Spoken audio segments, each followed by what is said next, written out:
चोपड्यात दरमहा 100 पेक्षा अधिक नागरिकांना भटक्या कुत्र्यांचा चावा, रुग्णालयात उपचारांची गर्दी। चोपडा शहर व परिसरात भटक्या कुत्र्यांची संख्या वाढत चालल्याने नागरिकांना चावा घेण्याच्या घटनांमध्ये लक्षणीय वाढ होताना दिसून येत आहे।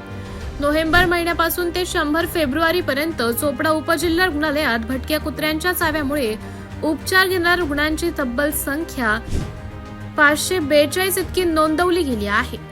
यावरून दरमहा 100 पेक्षा अधिक नागरिक उपचारासाठी रुग्णालयात दाखल होत असल्याचं स्पष्ट होते।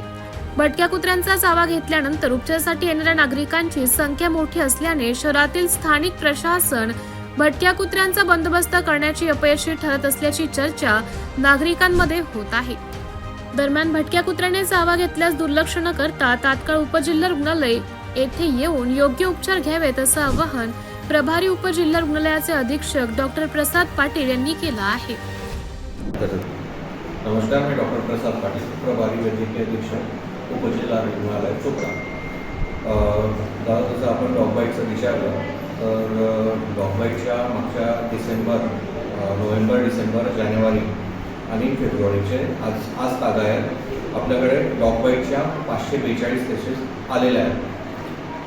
सरासरी महिन्याला किती रुग्ण येत आहेत? सरासरी महिन्याला 110 ते 115च्या दरम्यान येतात। याच्यावर उपचार पद्धत कशी करताय आपण म्हणून रुग्णांना एक रॅबिसचं इंजेक्शन देतो, सोबत टीटीचं इंजेक्शन देतो आणि जर डॉग बाईटची सिव्हिरिटी जास्त असेल, काही जखम वगैरे जास्त असेल तर त्याला ARS म्हणून आपण देतो।